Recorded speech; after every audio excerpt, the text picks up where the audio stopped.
Assalamualaikum warahmatullahi wabarakatuh. Selamat siang dan salam sejahtera untuk kita semua. Yang terhormat Ibu Ellen Puspitan Imtiaz MPD selaku dosen pengampu kegiatan praktikum IPA di SD. Sebelumnya perkenalkan, nama saya Mundaria, NIM 8583119, Pengejar Kota Baru UPBDJ UT Banjarmasin, Prodi PGSD semester 6. Di sini saya akan melakukan kegiatan praktikum PDGK 4107 modul 7 yaitu optik. Kegiatan praktikum 1 sifat cahaya, percobaan pemantulan cahaya. Dengan tujuan yaitu menjelaskan sifat-sifat cahaya. Selanjutnya menjelaskan sifat-sifat bayangan yang dihasilkan cermin, menjelaskan sifat-sifat bayangan yang dihasilkan oleh lensa, menentukan fokus cermin cekung, menentukan fokus lensa cembung. Alat dan bahan yang saya gunakan yaitu cermin datar,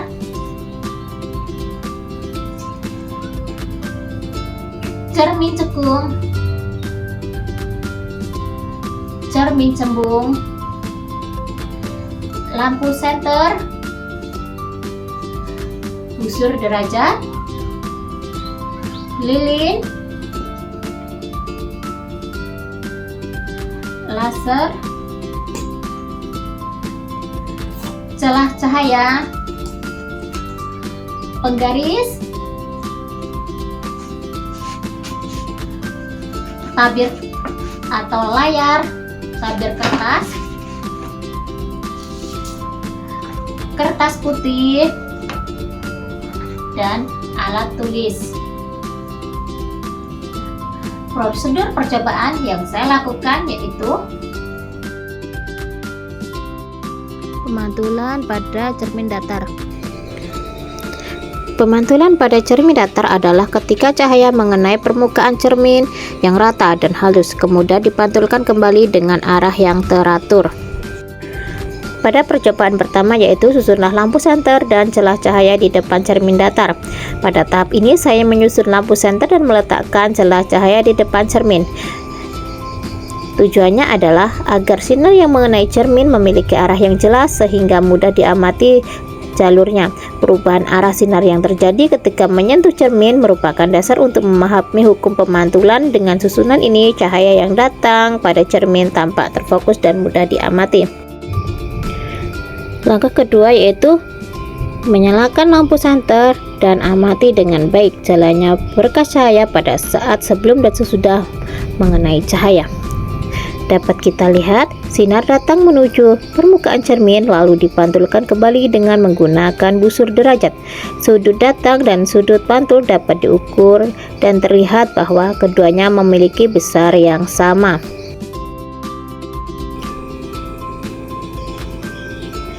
Dalam percobaan ini membuktikan bahwa sudut pantul dan sudut datang membentuk sudut yang sama besar terhadap garis normal, sehingga dapat disimpulkan bahwa sudut I sama dengan sudut R. Untuk memperjelas percobaan ini saya menggunakan laser dan busur, yaitu pada sudut datang I 30 derajat diperoleh sudut pantul R 30 derajat juga. Sudut datang I 60 derajat diperoleh sudut pantul R 60 derajat juga. Dan juga pada sudut datang I 90 derajat, maka sudut pantul R juga sama 90 derajat. Sehingga dapat disimpulkan bahwa sudut datang I selalu sama dengan sudut pantul R sesuai dengan hukum pemantulan cahaya.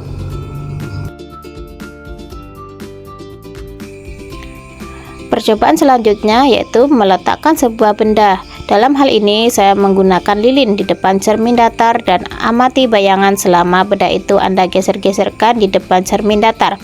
Selanjutnya saya akan mencatat bagaimana sifat-sifat bayangan yang dibentuk oleh cermin datar tersebut. Ketika saya meletakkan benda lilin di depan cermin datar, bayangan yang dibentuk adalah bayangan sama besar dengan benda aslinya. Bayangan tegak atau tidak terbalik, bayangan bersifat maya, tidak dapat ditangkap layar. Saat saya menggeser lilin, bayangannya pun ikut bergeser mengikuti benda aslinya, dan ketika saya dekatkan, bayangan ikut mendekat, dan ketika saya jauhkan, bayangan ikut menjauh. Lalu ketika saya ukur dengan penggaris, jarak bayangan dari cermin sama dengan jarak benda pada cermin. Di sini jaraknya sama, yaitu 10 cm. Selain itu, bayangan mengalami lateral terbalik, artinya sisi kiri dan kanan bayangan tertukar dengan benda aslinya. Dari pengamatan tersebut dapat disimpulkan bahwa sifat bayangan pada cermin datar adalah maya, tegak, sama besar, dan lateral terbalik atau sisi kiri dan sisi kanan bayangan tertukar dengan benda aslinya. Percobaan kedua adalah pemantulan cahaya pada cermin cembung. Pemantulan pada cermin cembung adalah peristiwa ketika cahaya mengenai permukaan cermin yang melengkung keluar, yaitu cembung, dan dipantulkan kembali sehingga berkas cahaya menyebar. Langkah-langkah percobaan yaitu susun alat seperti lilin, layar, dan cermin cembung. Nyalakan lilin dan amati dengan baik jalannya berkas cahaya pada saat sebelum dan sesudah mengenai cermin cembung. Selanjutnya saya akan mencatat bagaimana sifat-sifat bayangan yang terbentuk pada cermin cembung. Ketika cermin cembung didekatkan ke lilin, cahaya tersebut akan dipantulkan dan sinar pantul akan menyebar. Bayangan pun selalu berada di belakang cermin. Dapat dilihat pada layar putih, cahaya tampak menyebar, lalu ketika saya jauhkan cermin cembung, cahayanya pun menyebar makin luas. Dari pengamatan tersebut dapat disimpulkan bahwa sifat bayangan pada cermin cembung adalah maya, tegak, lebih kecil dari benda, dan selalu berada di belakang cermin. Pada percobaan ketiga yaitu pemantulan cahaya pada cermin cekung. Pemantulan pada cermin cekung adalah peristiwa ketika cahaya mengenai permukaan cermin yang melengkung ke dalam dan dipantulkan kembali sehingga berkas cahaya mengumpul. Langkah percobaan yaitu susunlah alat seperti layar, lilin, dan cermin cekung. Nyalakan lilin dan amati dengan baik jalannya berkas cahaya pada saat sebelum dan sesudah mengenai cermin cekung. Dan selanjutnya saya akan mencatat bagaimana sifat-sifat bayangan yang terbentuk oleh cermin cekung.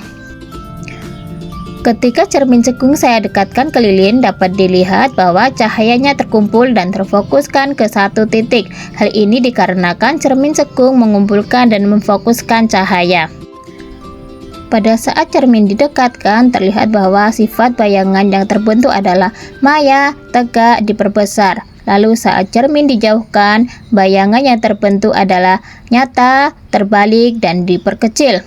Dan kemudian saat cermin cekung ada di tengah-tengah, bayangan yang terbentuk adalah nyata, terbalik, diperbesar. Sehingga dapat disimpulkan bahwa sifat bayangan pada cermin cekung dapat berbeda-beda, namun secara umum dapat bersifat maya, tegak, dan diperbesar jika benda di antara cermin dan titik fokus, dan bersifat nyata, terbalik, dan diperbesar jika benda-benda di antara fokus dan pusat kelengkungan. Dapat bersifat nyata, terbalik, dan diperkecil jika benda berada di luar pusat kelengkungan. Langkah selanjutnya yaitu saya akan melakukan pengukuran jarak benda dan jarak bayangan pada cermin cekung.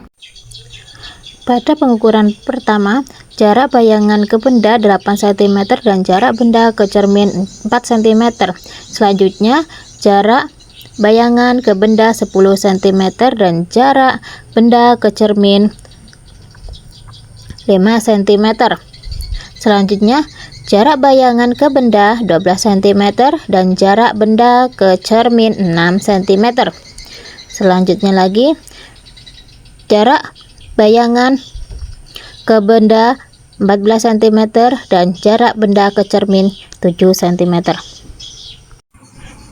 Percobaan selanjutnya saya akan menjauhkan cermin sampai bayangan tidak terlihat pada layar, dan saya akan mengukur berapa sentimeter jarak sampai tidak terlihat bayangan pada layar. Di sini saya mulai mengukur pada jarak 30 cm, bayangan sudah tidak terlihat. Saya jauhkan lagi ke 30 cm, bayangan juga tidak terlihat. Ke 34 cm bayangan tidak terlihat, ke 36 cm bayangan tidak terlihat. Kesimpulannya adalah posisi bayangan yang terbentuk tergantung pada jarak benda dari cermin. Ketika jarak benda semakin dekat pada cermin, bayangan semakin jelas dan lebih dekat dengan layar.